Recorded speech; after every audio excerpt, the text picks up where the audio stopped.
బెంగాల్ రాజకీయం రోజురోజుకి ముదురుతోంది. ఎంపీలు ఎమ్మెల్యేలు టీఎంసీ నుంచి వెళ్లిపోతుండటంతో మమతా బెనర్జీ చర్యలు మొదలుపెట్టారు.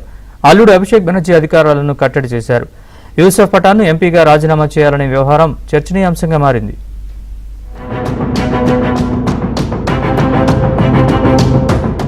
పశ్చిమ బెంగాల్లో తృణమూల్ కాంగ్రెస్ లో ముసలం నెలకొంది.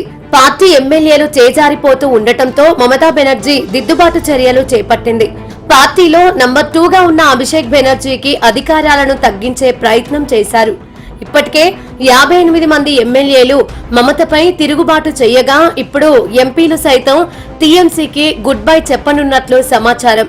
ఈ క్రమంలో కోల్కతాలోని మమత నివాసంలో 3 సార్లు నిర్వహించిన సమావేశానికి కేవలం 8 మంది ఎంపీలు 10 మంది ఎమ్మెల్యేలు మాత్రమే హాజరయ్యారు. టీఎంసీలో నంబర్ 2గా అభిషేక్ బెనర్జీ వైఖరి వల్లే నేతలు పార్టీ వీడుతున్నట్లు ఆరోపించారు. మెజారిటీ ఎమ్మెల్యేలు ఎంపీలు తన మేనల్లుడు అభిషేక్ బెనర్జీ పెత్తనంపై ఆగ్రహంగా ఉన్న నేపథ్యంలో ఆయన అధికారాన్ని తగ్గించే ప్రయత్నం చేశారు. అభిషేక్ బెనర్జీ ప్రస్తుతం టీఎంసీ జాతీయ ప్రధాన కార్యదర్శిగా ఉండగా ఆయనకు తోడుగా డెరెక్ ఒబ్రాయిన్, డోలా సేన్లను జాతీయ సంయుక్త కార్యదర్శులుగా దీదీ ప్రకటించారు. ఈ నియామకాలతో మేనల్లుడికి ప్రత్యేక అధికారాలేమీ లేవని ఆమె చెప్పకనే చెప్పినట్లయింది. సీనియర్ నేత చంద్రిమా భట్టాచార్యని పార్టీ రాష్ట్ర అధ్యక్షురాలిగా నియమించారు.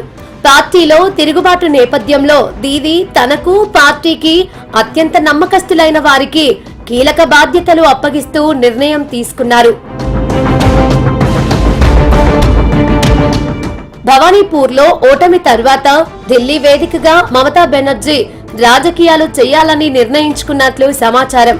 అయితే బహరంపూర్ ఎంపీగా ఉన్న క్రికెటర్ యూసఫ్ పఠాన్ ను రాజీనామా చేయాలనే ప్రతిపాదనను సౌరవ్ గంగూలీ ద్వారా పంపించారంటూ సోషల్ మీడియాలో ప్రచారం జరుగుతోంది. ఆయన రాజీనామా చేస్తే ఎంపీగా పోటీ చేసి గెలిచి లోక్సభలో అడుగు పెట్టేందుకు ప్రయత్నిస్తున్నారనే ఊహాగానాలు వినిపించాయి. అయితే ఈ ప్రచారాన్ని సౌరవ్ గంగూలీ ఖండించారు. మమతా బెనర్జీ తరఫున తాను యూసఫ్ పఠాన్ తో మాట్లాడలేదంటూ స్టేట్మెంట్ను విడుదల చేశారు.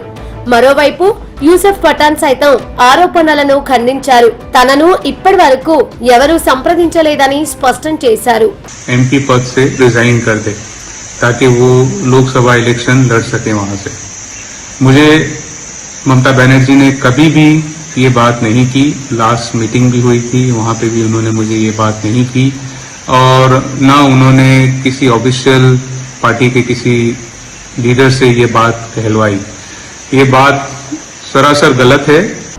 బెంగాల్ అసెంబ్లీలో ప్రతిపక్ష నేత పదవిని రెబల్ ఎమ్మెల్యే రితబ్రత అందుకున్నారు. ఇప్పుడు యూసఫ్ పఠాన్ వ్యవహారం, ఎంపీలు పార్టీ మారుతారనే ఆరోపణలు మమతా బెనర్జీని ఉక్కిరిబిక్కిరి చేస్తున్నాయి.